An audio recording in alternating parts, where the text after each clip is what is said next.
Today in the Dislist, we discuss the top 5 things we've never done at Walt Disney World.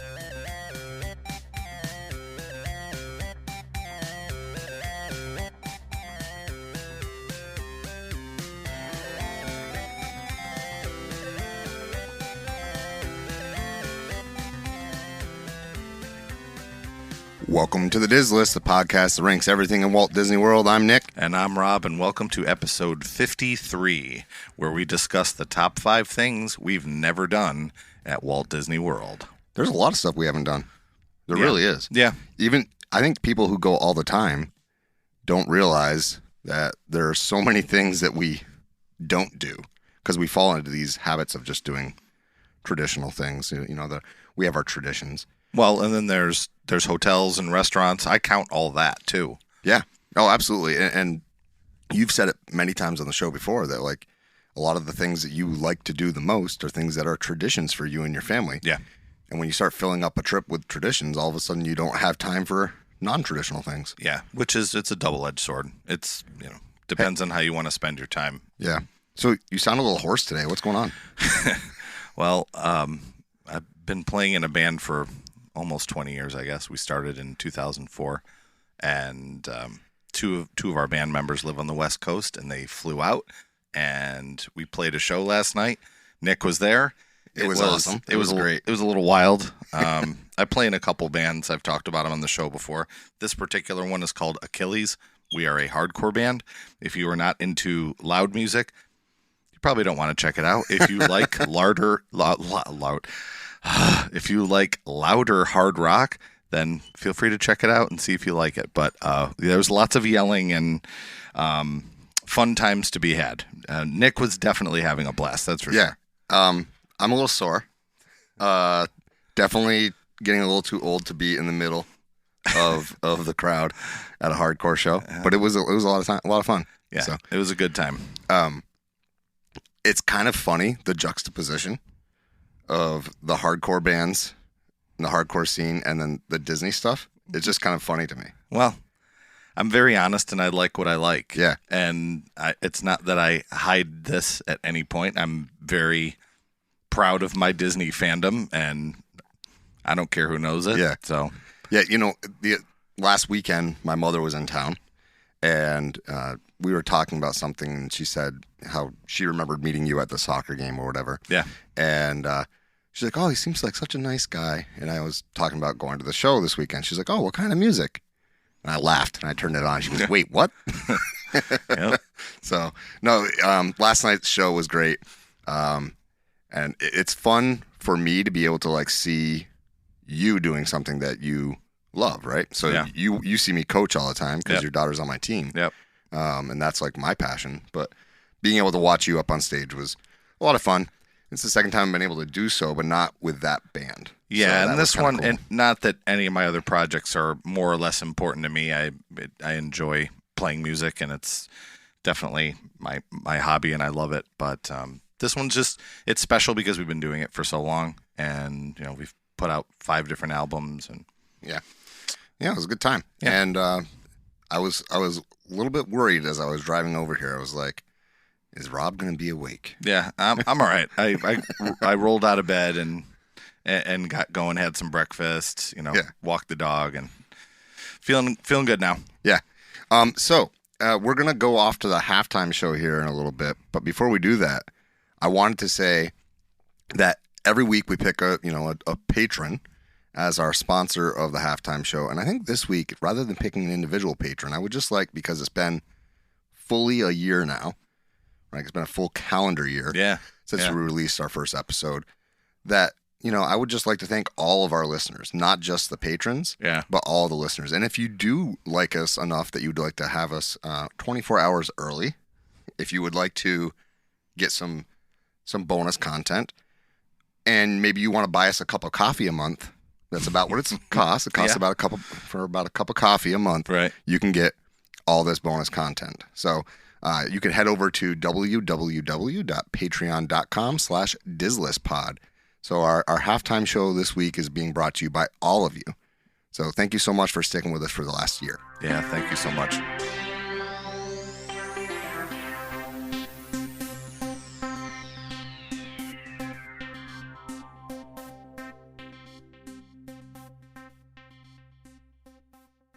About a year ago, Rob and I decided we were going to start a podcast about Disney.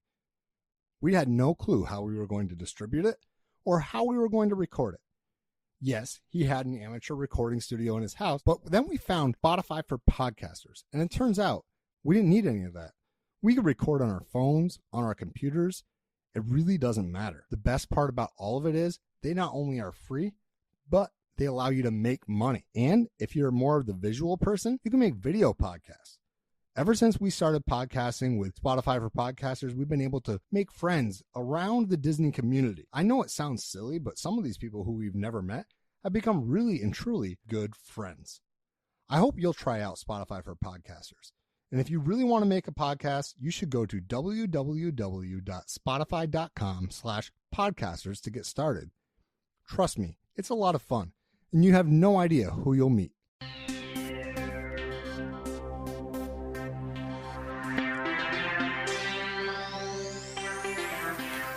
Welcome back. This week we're counting down our top 5 things we've never done at Walt Disney World. And as I said in the show opening, there's a lot we haven't done because we kind of fall into the trap of doing the things that become traditions. And it's not a trap. I shouldn't call it a trap because that makes it sound negative. But there are some things that we definitely want to do that we have not yet done. And it's different things too. It's not just rides and shows, and it's restaurants. I don't have hotels. a single ride on mine. Mine are mostly experiential, but sure. I don't have a single ride on mine. Oh. That doesn't mean that there aren't rides I would like to do. These are, like for instance, Tron, but I can't really say I've never done Tron, so I want to, I don't know. That, we'll see how this evolves. I'm excited to hear the things you've never done because we talk about the things we have done, but not the things we've never done. So I'm excited to see what you've never done. Maybe there's some stuff I just assumed you've done that you haven't. Yeah. I've stayed at, I don't even know if I could say half, probably a little less than half of the resorts I've stayed at. Okay. I'd have to look, though. I'm not sure if that's accurate or not. I'm going to say a little less than half. I'll have to look and count in a little bit, but restaurants, I don't know. There's a lot of stuff I really am looking forward to doing. So yeah, absolutely. We can get right down to the list. So yeah, absolutely. Let's go. There's one place that I've always wanted to stay. Now, we stayed at the Polynesian together, which I've been to. Went there for Ohana breakfast, which was great. Went there with my family for a character breakfast way back in the 1980s. So I've been there a couple times. Didn't get to stay there. But the one place that really appeals to me, and I'm not sure why, because it's very much like kind of the area where we live in New York here. Oh, I know where you're going. Yeah. Is Wilderness Lodge. Mm-hmm. So, yeah. And which is funny too, because if you think about Saratoga Springs is themed after, I guess they would call it upstate New York. It's that Albany area, Saratoga. Yeah. But then the look of Wilderness Lodge is kind of a hybrid between sort of the Adirondack style, which that's where you're from.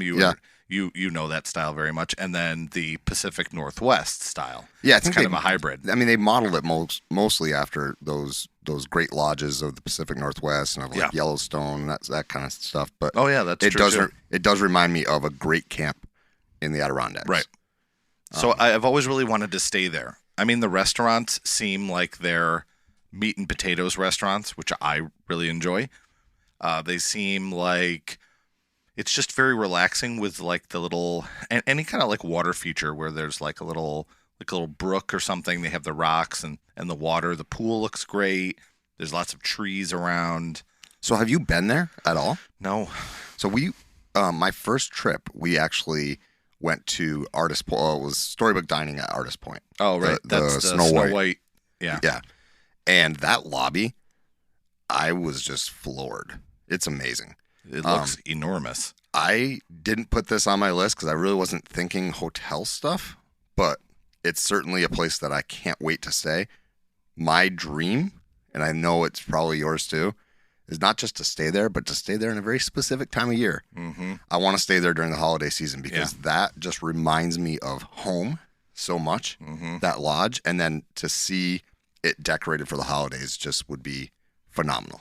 Yeah, when we did our Christmas trip, it was I think we we were at Caribbean Beach, and we tried to travel around to as many places as we could just to see the decorations, but that should have been on our list. That's a great place to be able to go during the holiday season. It's so popular. It's like the only hotel, it's the only resort, I believe, that's not part of the latest discounts.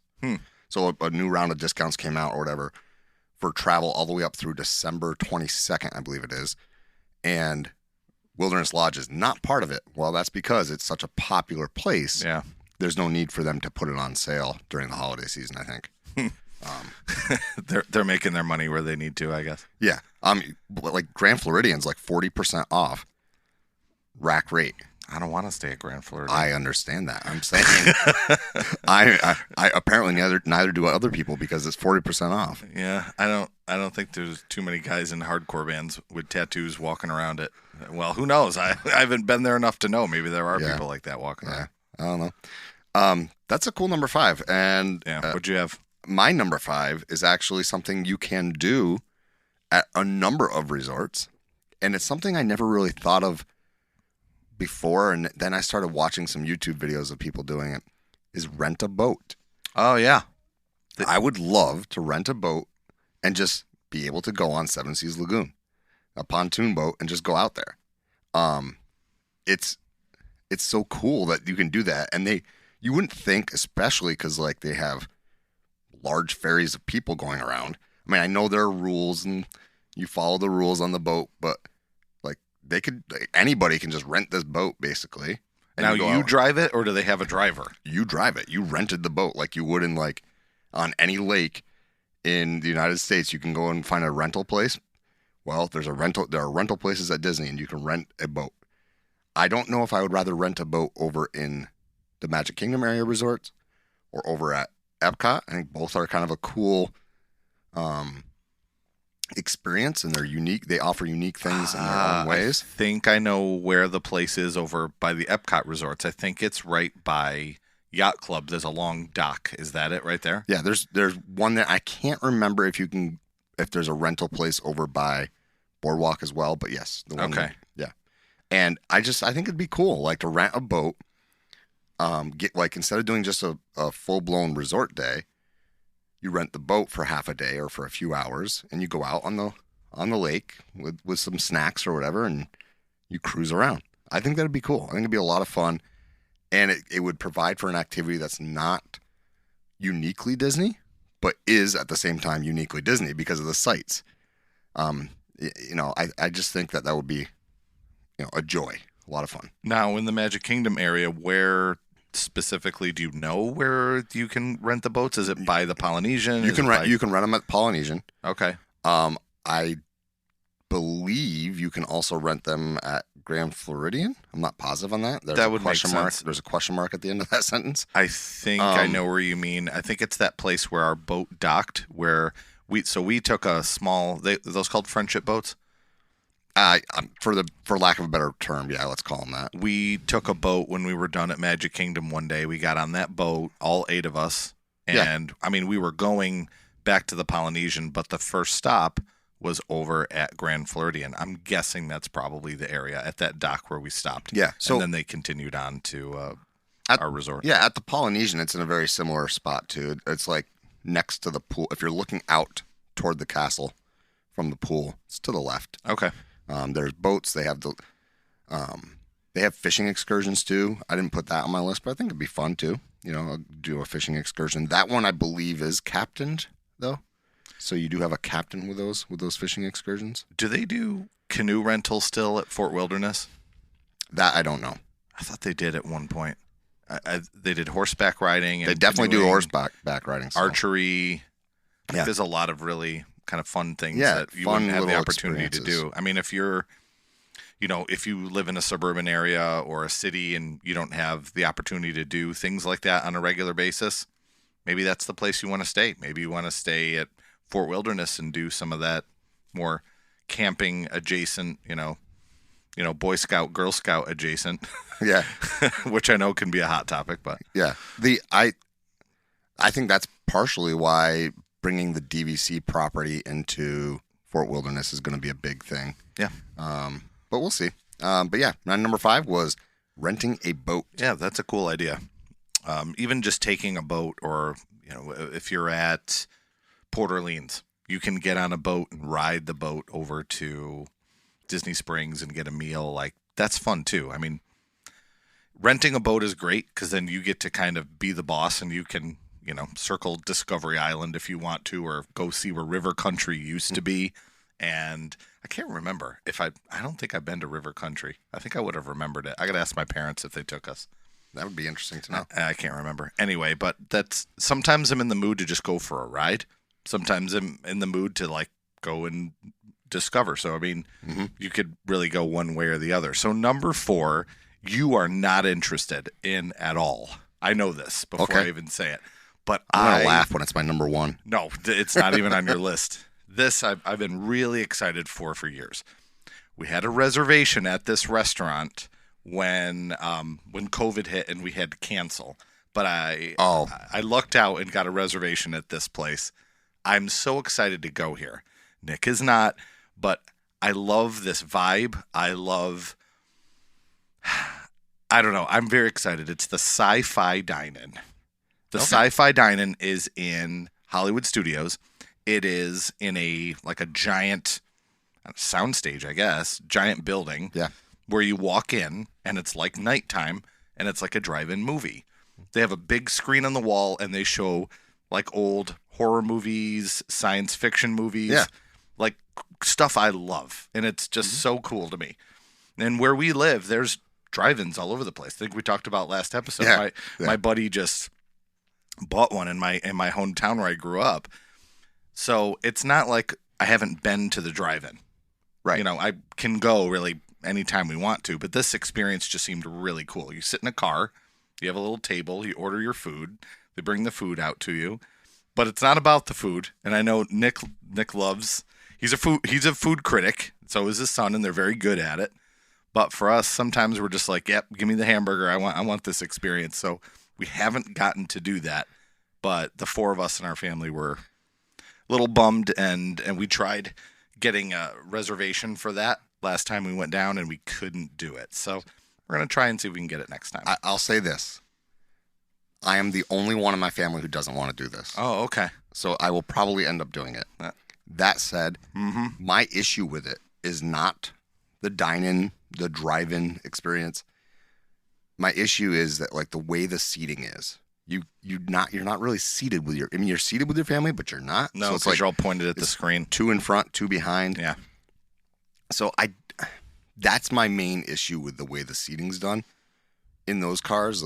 And I also, like, food-wise, I haven't heard horrible things about the food. I haven't heard great things either. But it seems to me a little kitschy. Yeah. Oh, I would agree completely, and that's part of the allure for me. I will go there probably sooner than 50s primetime. I don't think I want to go to 50s primetime at all. It's gonna. My kids are not into that sort of interactive. They're not into. Oh gosh, what were those places called? It was like the Myrtle Beach, Krabby Dicks or something like that. And then the other one, Jack Astor's. Oh yeah. Boy, we're gonna have to change the rating on our show. Naming all these restaurant names. So I think that the allure of that place is the kitschiness. Yeah. And it reminds me of being able to, you're basically living an episode of Mystery Science Theater 3000. Yeah. Remember that show? Yeah, I do. That's totally what this is. I will probably do it. It's not on our list this trip. Well, I don't think you're going to put it on your Diz list at all, but I think you're a good sport and will do it. Right. I will do it, especially since there really isn't a good dining option, in my opinion, that I have found in Hollywood Studios as far as a table service goes. Yeah, that's true. Because ABC Commissary is kind of across the way there, and that's not table service. Right. And that's decent food there. Yeah. Look, their quick service in Hollywood Studios is better than their table service, in my opinion. Right. You didn't like Brown Derby. No, and I'm not alone on that. That's like multiple people reached out after I kind of knocked them on a recent episode, and they were like, "Yeah, you're not the only one who thinks that." I don't think I have had a table service meal at Hollywood Studios ever. Well, I've had the one, and it was bad. So I think everything has been quick service because Pizza Rizzo, Yep. quick service. Hollywood, our back lot over by Indiana Jones. Yep. And let's see, what else have we had there? ABC Commissary. Yep. Star Wars. Yep. Ronto wraps and stuff like that. Yep. Ronto roasters. And then I have not been to, I actually haven't done anything in Toy Story. You have, but I haven't done any of those places yet. The lunchbox. I always get confused. Yeah. Woody's Lunchbox. Yep. And then it's, I have not. what's the new one called? Roundup Rodeo. Roundup Rodeo. Yeah. Okay. And I'm not really looking forward to that at all. So Well, I'll do it. this is why I think that they missed the mark with Oga's. You know, because Oga's, if they had made a table service restaurant, would have been, in my opinion, better. I wonder if there's room. Like, I'm curious what the footprint is, if they could do anything more Yeah. in Oga's. I mean, Like, push it back, make it a restaurant. there's got to be. There's the structures that they've built are so massive. There's got to be somewhere where they can take over some backstage area to. And to that do it. kitchen's got to be pretty big. But Yeah. okay. So, all right. So my number 4 is something that I know you love and I know you've done, and that's why I know it's not on your list. And you probably know where I'm going with this because I am doing it this trip, and I'm super excited, and so are my kids. The animation experience Oh, yeah. over at Animal Kingdom. Yeah. I love this, and it's been number 1 on my list for multiple things before. Yeah. My only 2 cents, and I'll let you talk about it a little bit more, Yeah. is for the animation experience, don't worry about your drawing ability, okay? Don't worry about it. It doesn't matter if you're good, doesn't matter if you're bad. It's in the title. It's the animation experience. Right. You just go and do it. You watch an animator. You just draw. And what happens with a lot of people when they draw is they get so caught up on, is it good or is it bad? People are self-conscious. I deal with it every day. It's my career. Kids get so worried about how good or bad they draw. It's not about that. Yeah. It's not. You just have to do it, enjoy yourself, and know that the more you draw or the more you do anything, play guitar, piano, video games, the more you do it, the better you become. So if you have a positive attitude going in, you know it's going to be fun. Don't let anyone in your party go, I can't draw. Mine's terrible. Mine stinks. You just need to enjoy it and just have fun. Yeah. I am very excited to do this for a number of reasons. One being that my kids love doing like the directed draw, those YouTube videos. A lot of times they'll do those. They love that. And they don't really get too caught up in like what it looks like. And so I think they'll be fine. And I will be too, because I'm more excited to see my kids' experience and see them like draw with a Disney animator. Yeah, and but you and your wife have to do it too, because yeah. they want to know that you're setting the example and it's cool to experience this. Yeah, I think it's going to be a blast, and that's why I'm looking forward to it. For those of you who don't know what we're talking about, if you go out to Rafiki's Planet Watch, I should have started with that. Yeah. Thanks. For those of you who don't know, We both do that both ways. If you go to Rafiki's Planet Watch, which is one of the hidden gems in Disney World, I think it was on our list of hidden gems. Yes, but I think it was the top, honestly, of mine. so going back there, you've got like the petting zoo area where they have less exotic animals. You know, they got goats and whatnot. Yeah. And then inside of the building, there's a class. Basically, they're running a class, and I think it's every 2 hours. I can't remember if it's every 2 hours or every hour and a half. But you go in and you sign up, and they give you basically a piece of paper with some of the marking lines already on it. They give you some basic guidelines that you can draw over top of, and it's supposed to be, well, it's not different every time, but all the times we've done it, I think we've done it 4 times. We got a different character every time. Yeah. We did Bambi once. We did Crush once. So I think that, you know, people don't realize that these things even exist. Well, I didn't know it existed until, you know, we were talking about going out to Rafiki's Planet Watch with you, and you're like, oh, did you do the animation stuff? And I was like, what are you talking about? And you explained it to me, and I was like, well, that's pretty cool. Like, we want to do it so much so that we planned an extra day at Animal Kingdom. It's all right. We had a long night. we were having a good time last night. So Animal Kingdom, you know, they don't realize, people don't realize that's even there, and you don't realize also that like you can suck up like a half a day out there. So we added a day just so we could experience all of that too. But I'm really looking forward to it. My kids are super looking forward to it. But yeah, so that would be my number 4 is the animation experience at Animal Kingdom. You know, it's a funny place back there, Rafiki's Planet Watch, because first of all, it's hard to find because you have to go back by the safari and then kind of keep going, but don't go on the Gorilla Falls Trail. You have to sort of veer and look for the signs. So it's it's a double-edged sword because it's kind of good that it's hidden because it's not mobbed out there, but it's bad because, you know, we want more people to experience that kind of thing. So it depends on how you look at it. The train ride out there is enough to, I mean, that in and of itself is enough to do. Like if it just went out there and back, I'd be happy. Yeah, the train ride is great, and it's kind of fun to think of that there's 2 parks with train rides. Yeah, absolutely. Mm-hmm. So yeah, that was my number 4. What's your number 3? My number 3 you have done.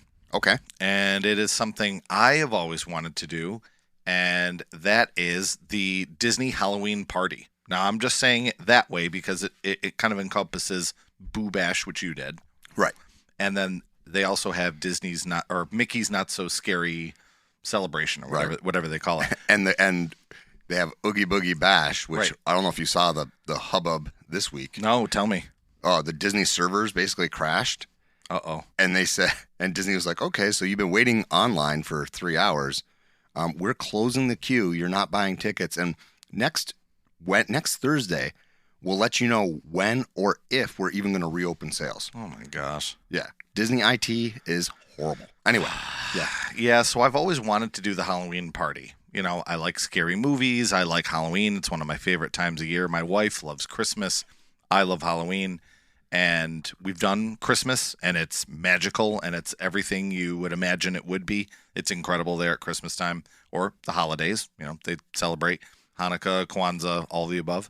But for Halloween, I've really wanted to, not just because I'm such a Haunted Mansion fan, but like the whole park just kind of becomes, you know, fun and dress up and colorful and celebrating different characters and some of the villains and the monsters. And by Halloween, you mean August 15th. Yeah, it's a very long Halloween. And it's something I've always wanted to do, and I think I could probably do it given my teaching profession. So where we teach, depending on where you listen, our school goes till almost the last week of June, and then we start right the first week of September. So we have that whole month of August. I know a lot of schools in the South and some, I don't know, it depends on where in the country. I realize that kids will go back in August. But when those kids go back, kind of the parks slow down a little bit at the end of August. And if we squeeze in, we're going to probably have to wait a couple of years because that's when my daughter plays sports. So that sports starts early. And my son, too. Yeah. My son's also, he does sports also, and that starts a little bit earlier. But we may have to wait until maybe they're off to college or... I don't think you will because the parties generally start before our season does. Okay. So, because I've been and I coach it. So yeah, that's true. I remember you were there like the very first day. It was like the start of it. I remember we streamed it on YouTube. Yeah, we watched you. It was the first night of Boo Bash when we were there, and I have to tell you that those parties are probably worth the price of admission. I mean, if I'm gonna really, you know, if you think about it, if you were to not get a day ticket that day, there are hard ticketed events. You can enter, I think, at 7 o'clock. I can't remember. I was just going to say that. I think it was 7. And so you really can get a lot done in that amount of time. And when do you get to stay till midnight? It depends on the party, but yeah, it really depends on the party. But I had a blast. I can tell you, I understand now why people go back multiple times in the same year. Because there was no way I could do it and see everything. You couldn't see all they were called cavalcades. They weren't called parades, but they were parades. Right, and you're going to see characters you wouldn't normally see, or Mickey and friends in fun alternate costumes. Yep. And then there's the trick-or-treats, so you can go through and actually go trick-or-treating. We didn't do any of that because it's like, we don't need M&Ms. You know, we're at Disney. We don't need that. Did you wear anything costume-wise? No, I had a BB-8 was a pumpkin, basically. It was a shirt that had BB-8, kind of looked like a jack-o'-lantern. And the kids, I can't remember what the kids wore, but you can dress in costume. But that's on the those only days. time, I Yeah, think. those are the only days really you should do that. Or you can do that. And there's an age limit for children dressing up as characters too, I think. Yeah. And I will tell you that it was a lot of fun. And like, as soon as you said it, all I could hear in my head is the Boo to You song. So like, it's definitely something I can totally get behind you. There's a previous episode where we talked about Disney music or park centric songs. Yeah. And Nick put the Boo to You song on there. Yeah. Absolutely. Which I thought was a bold choice. I don't disagree, but I haven't experienced it. If I experienced it, maybe I would also put that on my list. But it brings me back to that. I mean, yeah, that's like me with the Electrical Parade. Yeah. If somebody listens to the Electrical Parade song, they're like, "What's the big deal?" It's just a bunch of MIDI, MIDI music. boops and bops, and when you hear it when you're a kid, and then again when you're an adult, it's exciting. So I get it. I'm not. Everybody's has their own thing. So my number 3 is the Disney Halloween parties. I will say in plural. Yeah, my number 3 is kind of related to my number 5. My number 5 was rent a boat. My number 3 is to take a ride on an amphicar. Oh, I have done that. Not at Disney, but I have done that. Okay, so I just think that the whole idea of an amphicar is cool. It's like the duck boat or whatever in Boston. Yep. I think it would be a lot of fun, and I love eating at the boathouse. So we could eat there and then take a ride on an amphicar. It's expensive. It's not cheap. I think that's probably what's held me back a little bit. But I just think it's cool. It's iconic. I know it's not Disney only. I know it's not like unique to Disney, but it's pretty darn unique to Disney. It's not exact like you can do it other places, but I think riding around in an amphicar at Disney Springs would be so cool. Yeah, amphicars are pretty cool. Yeah. Have I told the story of the amphicar and what happened on the show before? I don't think so. Have I told you this story? I don't remember hearing it. So I grew up on the Erie Canal here in Western New York, and we had a family friend. We'll just use his first name. His name's Wayne. So Wayne collects classic cars and Corvettes. He's a very nice, very humble man. He had an invention he invented one of the salt spreaders that did really well, and you'd never guess by meeting him that the guy has this giant car collection. Okay. Very nice guy. So Wayne has this amphicar, and he loves kind of messing with people in the best way possible. So there's certain areas along the Erie Canal where you can put a boat in the canal. It's like a boat launch. Yeah. So we went to this one place, and we're driving in the car on the road. It was my dad and some of my family members, and Wayne was driving. And we pull into the boat launch, and Wayne says, he looks back at me and goes, "Watch this." And I go, "What?" He goes, "Watch this guy fishing over here on the side." So there's a ramp that goes down into the water where you're supposed to launch your boat, and there's a guy fishing there. And he looks over at the car. It kind of looks, I don't know, maybe like a 50s era Chevy or something. Yeah, just like the ones at Mm-hmm. Boathouse do. So he says, "Watch this." He goes, "Are you ready?" I go, "Yeah." So he takes the car and just hits the gas and drives straight down the ramp and into the water. And it splashes up. You should have seen the look on this fisherman's face. His eyes about popped out of his head. And then Wayne looks at him and hits the button to turn on the propeller in the back and just takes off. And the guy, he was like stunned. Who knows what was going on in this guy's head? And my dad is just laughing because my dad had taken a ride in it before and I hadn't. So there we are, just driving in this amphicar down the Erie Canal. I can only imagine what that guy, because like the last thing you're thinking is, oh yeah, that's an amphicar, because they don't look. He was like, "Oh, cool! Look at that classic car." Yeah, it looks like they're a little boxier and they're a little more compact, but yeah, your reaction looking at that car is, "Oh, it's a cool looking car," and then drives into the water. You're like, "Whoa!" Was this guy's trying to kill his family? Yeah, so it's $125 for a 20-minute experience. Okay. I think that's a bit pricey, but it's also, a unique experience, and I think the kids would get a kick out of it, so that's why it's on my list. Let's say you're there with a friend or another family member. You could always split the cost. Or... Yeah, I think 3 or 4 people. Great. is what you can do. So Let's say you're on. You don't want to split it if you're on a date. I don't know. I guess. I don't know. I won't go there. we'll go Dutch. Yeah. All right. So that was my number 3 is an amphicar. Okay. That brings us to your number 2. Yeah, number 2, I have missed in both East and West Coast. It exists both places. I believe this particular attraction originated in Disneyland, and then they brought it to Hollywood Studios, and it was gone for a long time. And then they brought it back recently, and that is Fantasmic. Oh, I've done Fantasmic. So I have not done Fantasmic. We did not get to do that when we were at Disneyland, which I know is kind of a big deal, and they do it on the riverboat, and they had to shut it down recently because of the fire. Right. They had the Maleficent dragon caught fire, similar to what happened in Disney World, but that was parade. Yeah, that at was in Disney the World. parade. But Fantasmic is a show that they do in Hollywood Studios. And there's a few things that I have not done in Hollywood Studios that when I was kind of going through my mental list and coming up with what things have I not done, the majority of them were there. Yeah. Restaurants and, I haven't done the Disney Junior. It's my kids are too old for it. They're not really interested. I can't see myself going. You mean in. like the dance party? Yeah. I'm not really even, it's Doc McStuffins. It's not anything I've ever seen or I know of. I know kids like it, and that's cool, but I don't know. I haven't done that part of the park before, but that's not like on my never done, top 5 that I want to do, but I don't know.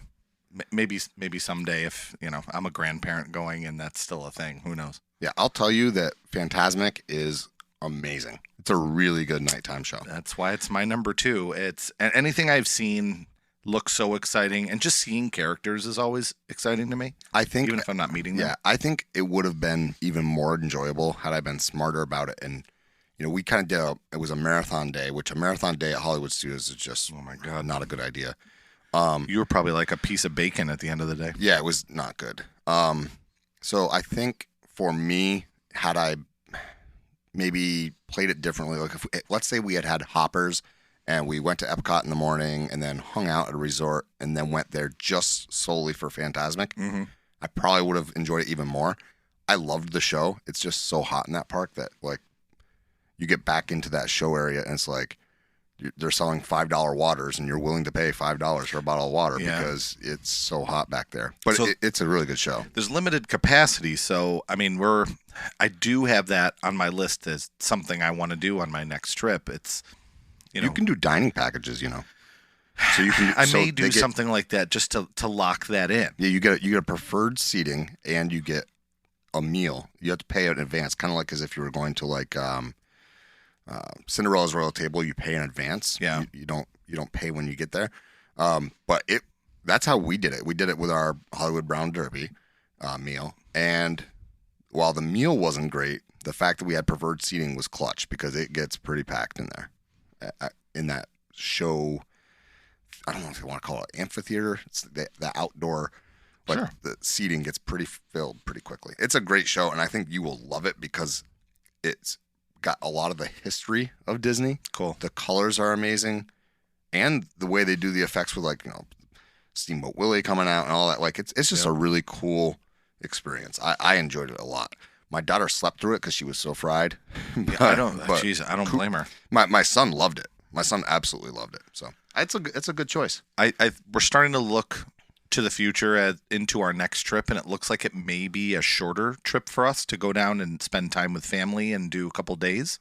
And if we can fit in 2 days, the way I'd like to do it is have park hoppers, and then the second half of the day do Hollywood Studios, because not only do I want to catch that, but I also love being in that park at night, A, because it's cooler, B, because Toy Story Land is beautiful at night. And that whole park is really nice at night, actually. I think Galaxy's Edge isn't nice at night, too. And I don't say too many positive things about that area on this show. And I love me some Star Wars here. Yeah. But I think it's kind of cool at night.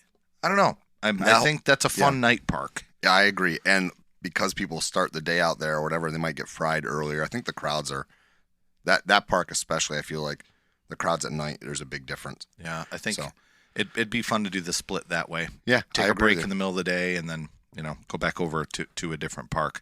So yeah, number 2 for me is Phantasmic. What do you have, Nick? So number 2 for me is also a nighttime thing, a nighttime activity. My number 2 is to do a fireworks dinner. And what I mean by that is to sit at a window seat. Oh, you may do this on your next trip. We are kind of on the cusp. So Okay. we pushed our reservation as far back as we could logically with our kids. Okay. And still like not have to deal with a hangry daughter. So my son could definitely do it, but my daughter gets super hangry. I'm laughing because I know his kids very well. And She's sweet, but boy. yeah, when she gets hungry, look I out. know. You better have a granola bar in your pocket at Yeah. all times. Yep. We've learned that lesson. But yeah, we do have a dinner reservation at Narcoossee's that is pushing the cusp of, depending on how long it takes us to eat our dinner, we could be getting to dessert right at the time that the fireworks are going off. I would like to have a more deliberate one. Yeah. One where that was really the purpose. We've done the fireworks dessert party, which was cool. In Magic Kingdom, you basically go to the terrace and you eat a dessert party, and then you go out into, well, we didn't have seating in the in Tomorrowland Terrace. We went out to, You just hung on the green. yeah, they escort you out there and you hang out on the lawn there. Well, it's more of a turf, isn't it? It's not Yeah. actual lawn there. Yeah, and that was amazing. That was absolutely amazing because you're not packed in shoulder to shoulder with people with umbrellas poking your eyes out. But I want to do it in a restaurant from far, across the water. Ohana would be fun. I think California Grill would obviously be amazing. I am boycotting California Grill because of the stupid prefix menu. Yeah, you're not a fan of that. I think, don't tell me how to eat. I'll spend the same amount of money. Just don't tell me how to eat. Like, I don't want a dessert. What if I want 2 appetizers and no dessert? You better use a fork. Yeah, exactly. Eat your ice cream with a fork. Don't tell me what to do. So it sounded like Macho Man Randy Savage was on there.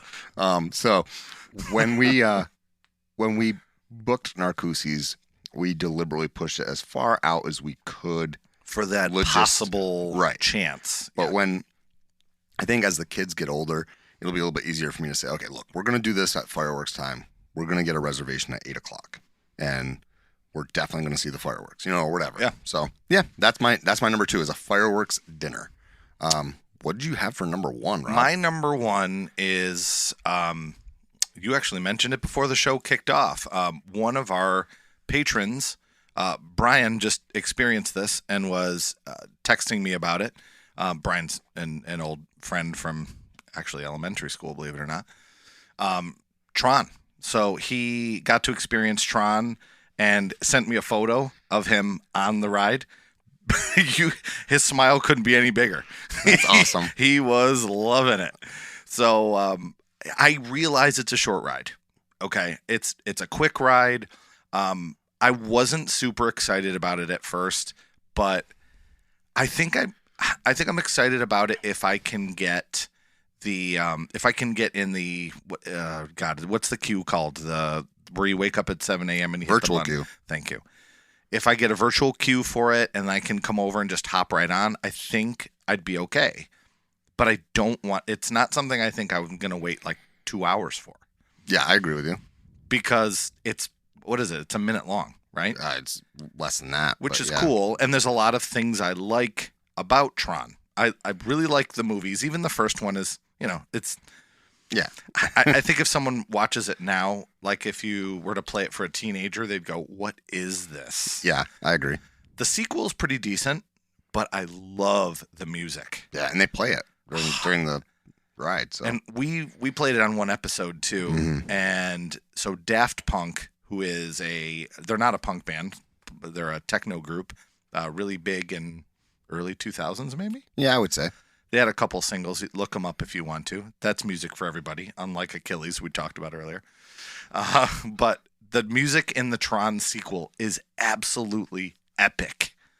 Oh, it's very much an epic soundtrack. And they use it on the ride, which I was so happy about. When they're creating that, I'm like, man, they got to use that music. It is just so you're going to be flying around on that roller coaster hearing that music, which is part of the reason I love Cosmic Rewind so much, because you're hearing that music. So, but partially that's why I don't like Rock and Roller Coaster with Aerosmith. yeah.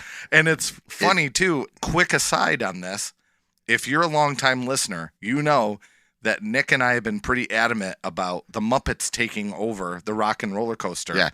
And we're seeing it everywhere now. Muppets, because I don't think they thought that the Muppets shows on Disney Plus was going to be as successful as they are. Yeah. And there's a lot of, I think a lot of that was leaked to see, and this happens all the time in sports. Yeah. Okay. Nick knows this. Yeah. He's a sports guy too. They will leak something. Hey, like this just happened right now. This is going to date what's going on. But hey, Damian Lillard, this basketball player for Portland, he kind of wants a trade. He's interested in going to the Heat. And then what that's going to do is it's going to generate everybody talking. Right. So what I think happened here, from what I saw, maybe you saw something different, when the headline came out that said the creator of Muppets, I know Mayhem is in the title. Electric Mayhem. Electric Mayhem is the name of the show? I think it's Dr. Teeth and Muppets Mayhem, maybe it's called? Yeah, whatever. Anyway, the show on Disney Plus. It's doing well. Okay, it's really well received. And I think when they know the creator pitched when the show was going to come out that they wanted to retheme Rocket Roller Coaster. So if you're thinking from a Disney executive position and they are saying, hey, we want to do this new show, but we also want to retheme this ride. Like, you haven't proven anything. Like, Muppets haven't really taken off as much as they've wanted them to. I mean, they do in my mind because I love them from the 70s, but it's a wait and see mentality with Disney. Okay, it's doing well. It's doing really well in the streaming. Yeah. And then the guy leaks it. Then they float it out in an interview. And then people collectively lose their mind, like, Yep. oh my God, that would have been so awesome. And then Disney goes, wait a minute, we don't have to pay Aerosmith anymore. Yeah. I wonder when that contract runs out with Aerosmith. We have to pay them until this date. I'm assuming that's how it works. I don't know. I think, yeah. I mean, the way this sidetrack we got onto was because of music on rides, Yes. right? And I'm not really sure. I would wonder. So like with Tron, which is what you were talking about, doing Tron was your number one. Yeah. Daft Punk, that was the soundtrack for that movie. So I assume Disney owns those rights to that music in some way, shape, or form. Right. And Daft Punk receives, royalties. Royalties, right. Right. They also already paid money for Cosmic Rewind, right? For the soundtrack on Cosmic Rewind. Oh. They've already paid money because Yes. they have it in the movies. So I wonder, there has to be a reason they're hanging on to Aerosmith. So I think a contract probably is somebody who, if you know, please comment like on this episode or on, on social media. Let us know, because I'm not sure how that contract works. We probably should have done our research ahead of time. I bet our friends from Ear Scouts know. Yeah. If any of our Ear Scouts friends are listening, we're curious how that works. We can send an email also over to like Len Testa, and he'll do an episode about it with Jim Hill. That's true. So one good YouTube channel to watch and one other good podcast to listen to. But Absolutely. keep listening to us. Yeah. Don't just drop us for the Disney dish, Right. which is very good. Yeah. That's probably my favorite Disney podcast other than ours. So your number one was Tron, Yes. Your number one is not Tron. not Tron. Right. It's not Because even you a said ride. earlier. It's not even a ride. Okay. My number one of things I've never done, That you want to do and I'm going to do, is. special tours.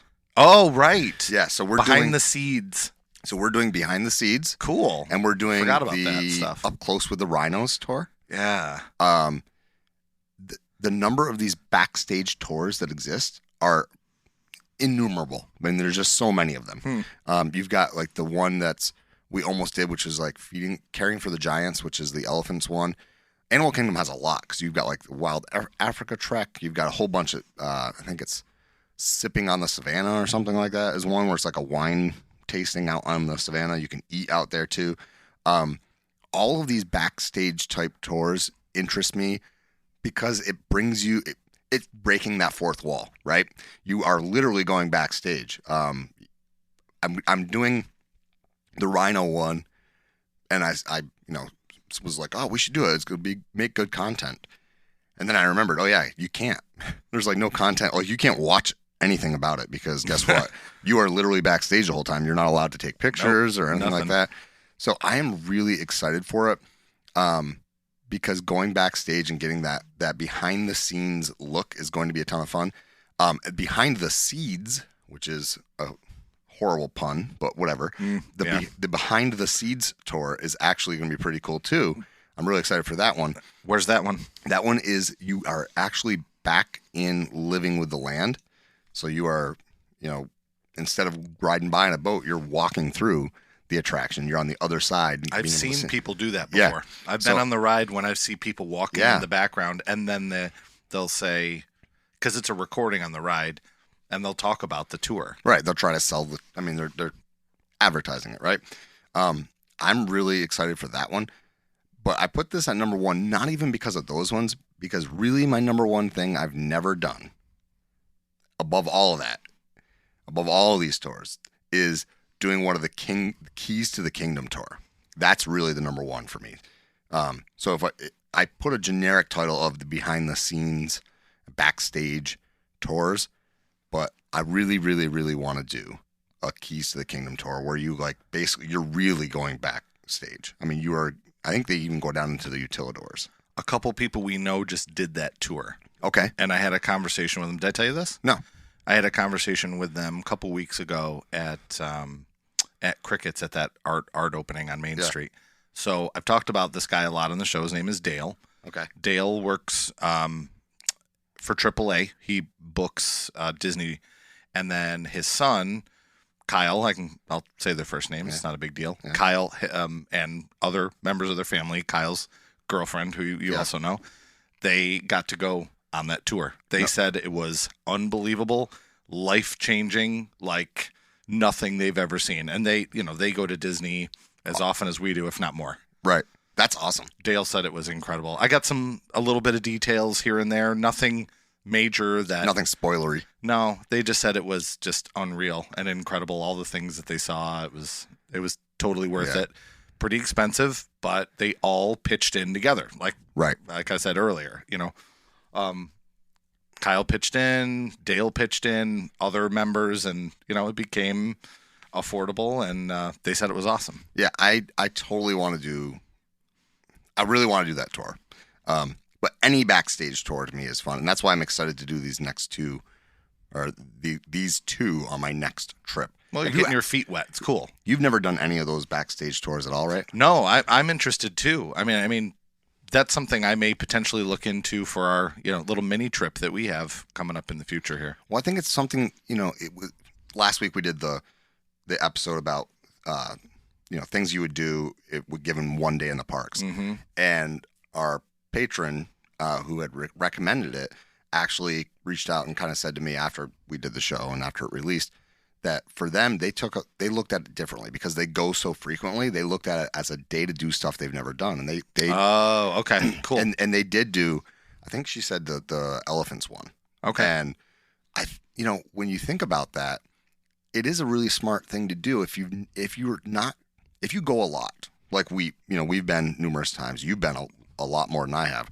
But when you go a lot, injecting something new, like one of these tours does, can kind of keep that love for Disney alive. Yeah. And it's unique, and especially if you're only going for a day or two, like you said, you might only do 2 park days on your next upcoming trip because it's mostly a family trip. Yeah.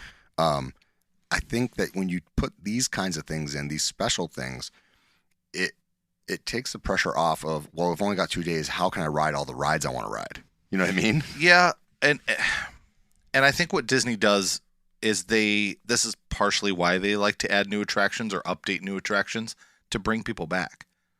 So there's something new. Like, let's say Tron, for example. Okay. Well, that's kind of honestly, it's a different argument because Splash Mountain goes down. They need something else that's going to take care of all the capacity, which I get. That's a separate argument. But a lot of times they need something, a shiny new toy to bring people in. And a lot of times it's something new that people haven't done. So even though we have a list of 5, I mean, I have some honorable mentions. I can go through too, but if you bang out all of these at once, I don't know. In my opinion, I don't think that's the best idea. No, I agree. You can leave that carrot. That donkey's going for the carrot. The weenie. Yes. So that's what's going to lead us. Okay, this next trip, we're going to do Enchanted Tales with Belle. Okay, that's on my list. I haven't done it. Right. Like, I didn't even know much about it until you discussed it on the episode. Yeah. I was like, I want to do that. Yeah, it's actually kind of cool. Right. It's very cool, actually. I would like to do that on one of the trips. Lightning McQueen, I didn't get to do at Hollywood Studios. I haven't been back there to do that yet. Yeah, that's true. I haven't done that either. So I've been looking forward to doing that. I like cars, and after going to California Adventure and going to Cars Land, I'd like to see that comparatively to what I saw in California. All right. Haven't had the turkey leg. Okay. I know that's a joke on the show, but like, how great is it? Can you imagine looking at Dislist social media? Oh, there's my a God. picture of me taking a bite out of a turkey leg. I challenge you to do that on your next trip. Oh my! I knew it was coming. I knew as soon as I started laughing. And then I'm going to do it the trip after. So Okay. there's going to be a photo of you eating a big old turkey leg. If you don't like it, I bet you your son or your daughter probably would. Oh my! So I don't know if people understand.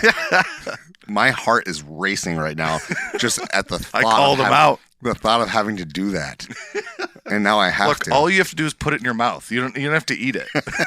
All right. Everyone will think that you actually ate it.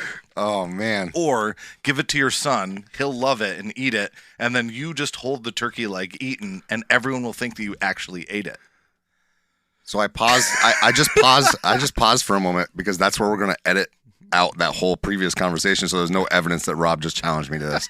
All right, I'll do it. Challenge accepted. But you have to go through with your challenge. I will. As well. I will. And I have one last one, which I have never done. I've never eaten a hot dog at Casey's. I have not either, and I would put that on my honorable mention as well. Yeah. It's so hard to get. Like I know. People who are always like, "Oh, you got to get a hot dog at Casey's." How do you do it? It's insane. Yeah. How packed that is. Yeah. It's insane. I want one. I think Disney hot dogs are really good, actually. Yeah, and I can't have the bun, but I mean, maybe they have gluten-free hot dog buns. I never even tried. Yeah, well, you can find out next time. And most hot dogs are gluten-free anyways. So I like with our family, I'll make hot dogs on the grill, and we just cut them up and we eat them without even a bun. It's great with mustard. We should maybe I'll rope drop Casey's. Oh, there you go. Let's forget Seven Doors Mine Train. I'll bet you it's not packed at 9 a.m. Oh man! All right. What if Casey's had breakfast sausage in the morning? How have they not had breakfast sausage link? That would be so good. It actually would be on a bun. Right? Why not? Why not? Yeah. Toast the bun a little bit. Maple syrup. Why not? Oh my God. That would be good. I'm hungry. This episode has gone off the rails officially. Yeah. That's okay. It's all right. We're still under an hour. We're good. No, that I don't really have any other honorable mentions other than, there are some restaurants I want to do like Casey's, which I know is not table service, and I'm a table service guy. I really, really, really want to do California Grill, but not under the current menu. Yeah. So that's on my honorable mention. Another honorable mention for me would be to do one of those fireworks cruises. I think that's kind of a cool thing. Oh, yeah. Yeah. You can kind of hack that in a way by just getting on the ferry, going over to Magic Kingdom during the fireworks. You just got to time it right. Yeah. Right. But I want to do one of the cruises, which I think would be a lot of fun. Those are also one of those things where if you spread the wealth a little bit, like if you have a lot of people and you have them split the cost, it doesn't get as expensive. Obviously, kids aren't, taking their share. I guess I could, but that'd be kind of, hey, son and daughter, give me your gift cards. You are going to help pay for this. There's 4 of us. Everybody's got to pay their own way. Daddy, no. But yeah, I think that there are so many things that we could have had on this list, and I'm really excited to find and hear from the listeners about things they've never done that they want to do.